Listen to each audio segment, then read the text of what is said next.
There we go. Okay, just to start, we'll get right to that, what we were just talking about, but not so much the content. I was just curious. When you tweeted your opposition to the Iran nuclear deal, it got a nice response. I saw it got more than 500 retweets and favorites, but it doesn't seem like you got a lot of media response to it. Did you get any media, any questions about I didn't even notice it. I didn't get. So no one asked you about it directly? I haven't been asked about it.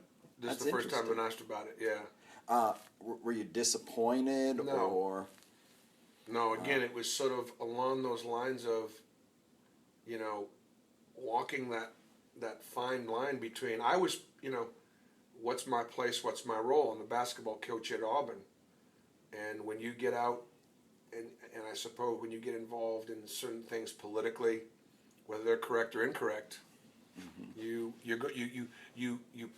put yourself in a position where there could be something would criticize. Not my position so much as my making it public. Because you're a coach, you're expected to only talk about your sport rather than broader concerns, whether local or national? Because you have a platform through coaching, but it can be limiting as well. I've not done that often. And trust me when I tell you, I thought long and hard before I hit the button. Mm-hmm. In specific to that situation, when I heard President Obama talk about years of, I don't remember exactly. Animosity. Years of animosity. I'm sitting there and knowing that my neighbor, or a neighbor of the state of Israel, wants its destruction. Right. I would think that the word animosity doesn't fit that. Mm-hmm. I want peace in the Middle East. There have been times in our history when Arabs and Jews lived side by side in peace, right, and had so much more in common than they had And I know that most of the Iranian people don't want war with the people of the state of Israel. I know that, but I do take their leaders at their word. Mm-hmm. So this seems like it's almost the exception that proves the rule.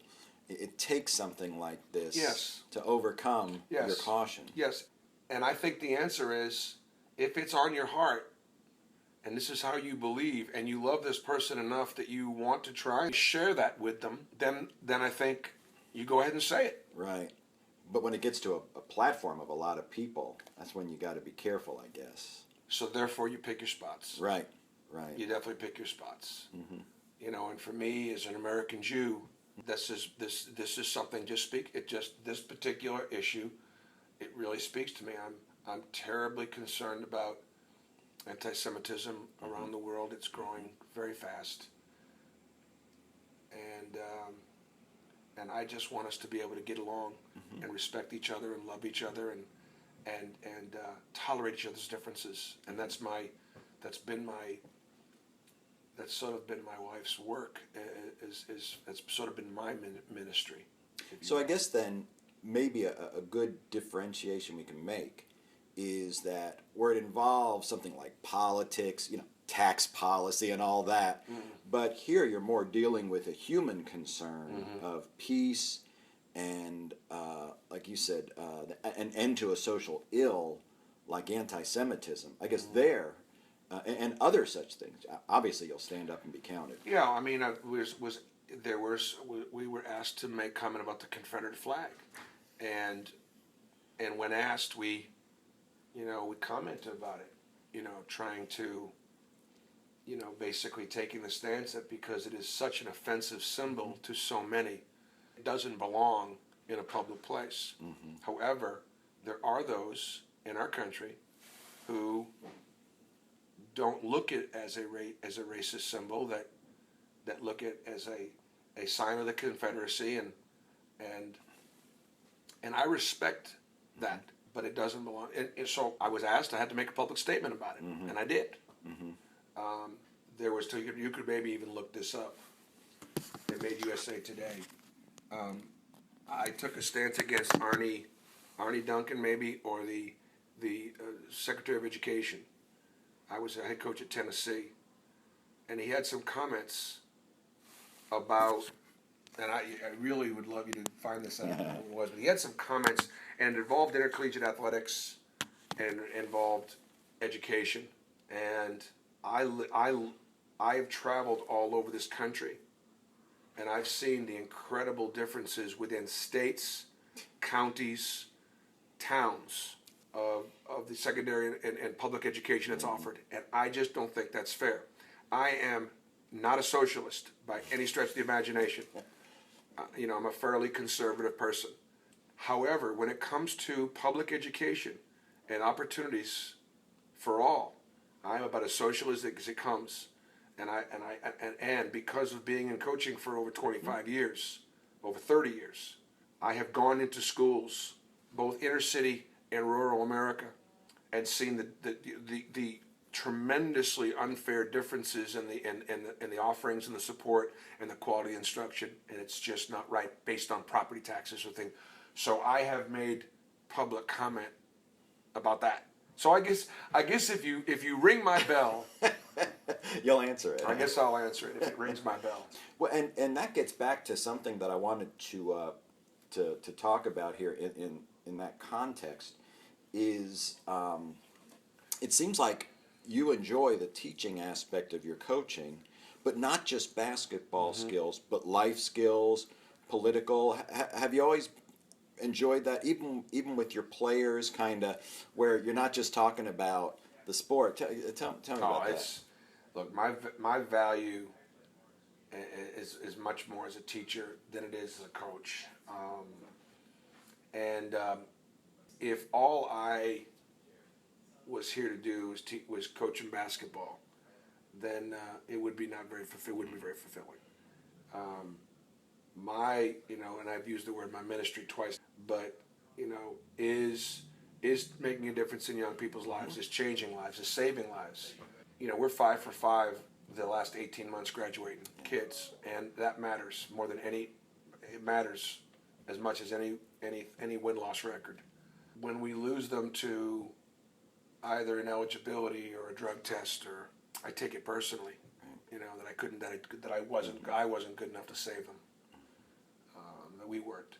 So when I get asked to, I ask to speak at Camp War Eagle and try to speak to those freshmen, and I try to talk to them like I talk to my own team and challenge them to take advantage of this opportunity and to raise the level of expectations they have for themselves. And just welcome them, motivate them, challenge them, and see if there's something that I can say that would be encouraging them enough to just get their mind ready to come in here and take advantage of this place. Right. And so I take advantage of my platform to be able to do that. They think I'm going to talk about the basketball team. I don't say a word about the basketball team. I don't say much about basketball. It's not why I'm doing it. I on campus I've talked to in marketing classes about branding. Talk to public relations. Talk to public relations classes. I like talking business ethics classes because I'm a perfect example of having made some mistakes and very public mistakes and working through that and some of the ethical choices that you have to make every day, and openly discussing the bad decisions that I made and how that affected my family and my coaching staff and stuff like that. So in other words, can they learn from my success? Can they learn from my failings? What's funny as a side thing, I admire your openness about it. It makes so many people uncomfortable that you're so candid about not everything, but about your failing, that you're not one to say, as they often say in the media, let's not talk about the past, let's focus on the future. You say, let's talk about the past. Yeah, sometimes I don't want to focus on it. I do, you're right, I understand what you're saying. I don't want to focus on it. But if there can be a lesson learned, then, and especially since I'm doing a lot of talking, I've got to put some of my talking into perspective. As it relates to, I am certainly far from perfect here. Yeah. Well, I'm curious. I'm wondering, even in your interactions with players and talking to them about political things, I'm wondering, have your players, do y'all ever talk about, I was thinking things like Ferguson and Charleston, the van trips, the plane trips. Do you have a chance to kind of guide them in discussions through Haven't that? talked to them about Charleston yet because it happened this summer. Right. But yeah, absolutely talk to them about those issues. Absolutely. And That has to be special to where you get real with them. Like I said, it's not about basketball. right. And I talked to them about trying to break down stereotypes. Like a great example would be if you can be 2 semesters in a row of above a 3.0, you can somehow figure out how to qualify for academic All-SEC. And our team GPA is above a 3.0 overall. And that doesn't happen very much in men's basketball. That's breaking down a stereotype right there. Now we are, again, far from perfect. We are not, we are not always on time, but we run when we're not. We're trying to implement some real hard rules about, going into the class and paying attention and not bringing in your cell phones and, and sitting where you're supposed to sit and listening and just really competing in the classroom, so on and so forth. And I know we're not perfect, but we're working on it. And that's how you break the stereotype. That's how you break the stereotype. Exactly right. And so you could be, when you're academic all conference and you put that on your resume, somebody think, oh yeah, you played at Auburn, didn't you? You were on scholarship. The reason why you were on scholarship because you were an athlete. That's the only reason. But then when you add that academic all conference, it separates you. So that's one of the things that I try to teach our guys is we're constantly in a position to separate ourselves. We're in a league. There are 14 teams. We're trying to separate ourselves. You're going to get a job, an interview. You're trying to get that job. You got to separate yourself. You in that job, and you want to get promoted, and you want to be successful. You've got to separate yourself. So what are the things that you need to do that? Breaking down those stereotypes. I'm a guy that provides my players with a lot of freedom on the court. Certain things aren't negotiable, how hard they play. And I pick my spots with where I put my discipline. And so we talk about their dress, talk about their hair, talk about how they're perceived. And through a maturation of time, trying to create just a different culture as role models for younger people who watch my basketball players and how they act and how they dress and how they look. And I don't make them do certain things I don't make them do, but we talk about them.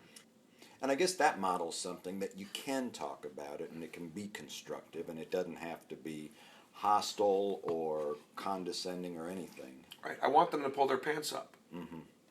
When I see them, ask them, tell them to pull their pants up.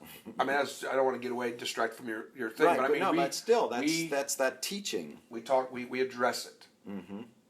But they're choices that I would like them to make, not just be forced to make them. And if they come to it on their own through teaching and different lessons, then they're not going to do it because they're forced to do it. You force somebody to do it, they're really not doing it. I want them to do it because they understand the difference that they're making.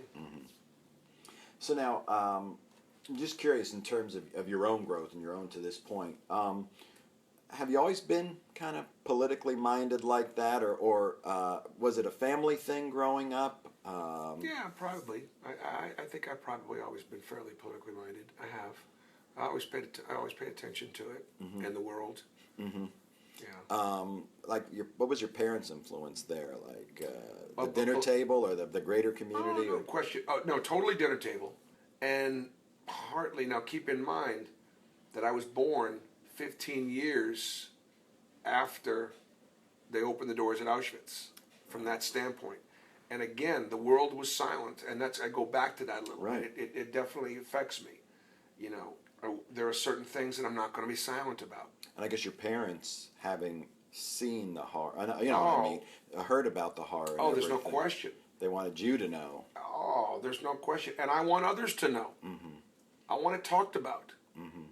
As I think also as a teacher, I want our players to know where we are in the world. And there are some, these may be some of the most wonderful times this world has ever had. But at the same time, it's a very dangerous. It also can be a very dangerous place, very fragile. And I want them to try to be in tune with that. Mm-hmm. So was Boston College a part of that too? BC. I always think of Jesuit schools. Yeah, no question. I'm Jewish, and I went to BC for that reason. Mm-hmm. I went to BC because, and as an athlete, growing up as an athlete, I was breaking down stereotypes. Being Jewish and being an athlete was a total stereotype breakdown. Sometimes, and there was a lot of anti-Semitism growing up in Boston, because Boston was a great ethnic town, still is. Mm-hmm. But there were sections where the Irish lived, and the Italians lived, and the Portuguese lived, and the Puerto Ricans, the Jews. I mean, there were ghettos, and the blacks, ghettos. Right. And if you got crossed up in the wrong one, you were. And then in 1972, forced busing, very hostile. I was 12. I mean, I was there. I saw it, and also, just wanting and growing up not under. And then here's the biggest thing. This is the biggest thing. On sports teams, we are colorblind. Mm-hmm. We have no. We don't pay any attention to how you pray, the color of your skin, or where you live. Mm-hmm. It's Team 6 versus Team 5. Mm-hmm. It's red versus black. It's the Celtics versus the Knicks, and it's us against them. Mm-hmm. And it's like, you know what? Our kids at a young age are so much more tolerant of each other's differences than the adults. Mm-hmm. And so I grew up as an athlete putting teams together, which I'm still doing now, and not quite understanding why we need to argue or fight about our differences. Mm-hmm. And so I went to BC, being Jewish, breaking down those stereotypes. Going, yeah, I'm an athlete. Mm-hmm. And so I went to BC not to go out there and be a tough guy, but just for kids that had not been exposed to many Jewish people, that I wasn't any better than them, mm-hmm. but I wasn't any worse. Right. You know, and all it is that ignorance is just a lack of exposure. Like one of the things that I was reading about, and I think it was maybe Singapore, but public housing, mm-hmm. and I think it was Singapore. They were saying that they were forcing, in public housing, they were keeping quotas on how many Muslims, Sunnis, Shia, Christians, white, black, whatever it was, and they were forcing a mixture in every building. They made them live together rather than living in ghettos and separate, as we naturally tend to do, because we're comfortable with one another. Mm-hmm. And as a result, the result has been an incredible rebirth of a greater sense of community, a greater tolerance of difference, and it's working. Mm-hmm. It's really, really working. So, and that's the opportunity we have in college that draws so many people together. Absolutely. It's such a great opportunity in college. Exactly. And that's why diversity on campuses is so important, mm-hmm. so that we can be exposed to different ways of thinking and looking and dressing. Mm-hmm. And yeah. So that's a neat bridge to make between your experience and this experience, the college community. A much better place to have that than, pro sports. Here, learning is part of the process, right. Not just competing. Right, and that's one of the reasons why, I've had opportunities to go play, coach in professional basketball, but I would lose my platform. I would lose mm-hmm. my ministry. Mm-hmm. And because if that's my only contribution, it's not enough. Mm-hmm. Okay, last question, kind of looking to the future. Do you see yourself coming to a time when you will be more vocal, or I guess from what we've been saying, it sounds like it'll be dictated by the issue, but where do you go from here, particularly, and not only in terms of speaking on Israel, but on anything and social issues. Your platform as a coach. I think as I get a little older, I do feel like I would imagine that I probably will. Mm-hmm. At the same time, like for example, whatever I'm saying now, forgive me. You know, if people read this or read things and they hear me and they disagree, I apologize. I don't mean to offend anybody. Having worked for ESPN, I understand the importance of being politically correct.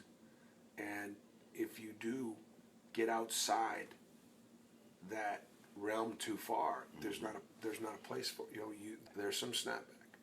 And so, when I hit that retweet button, or when I actually was the one that created that tweet on that first one. In fact, how long did it take you? I bet there was a time where you were just thinking, do I want to cross? No. I listened to it live because I listened to the president live. The press conference, yeah. And here's the deal. I support our president. I pray for him every day, and I will follow him. He is our leader. He is our president. We're not going to agree on everything. Yeah, and I think people, and that's why I wanted to jump in. Yeah. People kind of mistake disagreeing with offending. Oh, exactly. When you disagree, I don't see the offense. Yeah, I definitely want to support our president, in every way, shape, or form I can.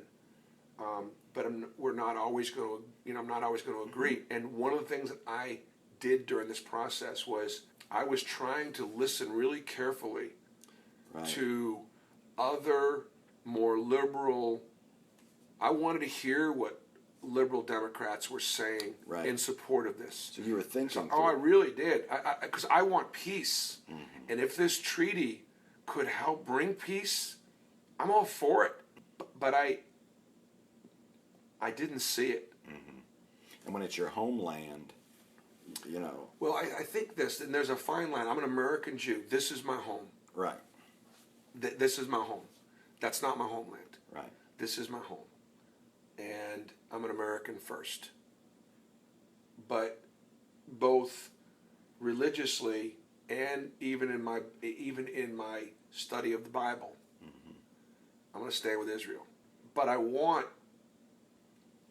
Israel to continue to do everything it can to try and solve the problems of the Palestinians and the oppression. Israel they take their security very seriously, and they have to. Right. And unfortunately, because has got to be their priority for survival, it does sometimes negatively impact the lives of some of their Arab and or Palestinian neighbors because of the threats that are coming from the leadership. I hate that. There's a Jay Wright from Villanova is over in Israel. He's back now. In fact, I got to call him. I want to text him how his trip was. And he was over there doing clinics, basketball clinics, bringing Israeli kids and Palestinian kids together. In fact, he was in Ramallah for part of the time. And I told him I want to do it next year if I can.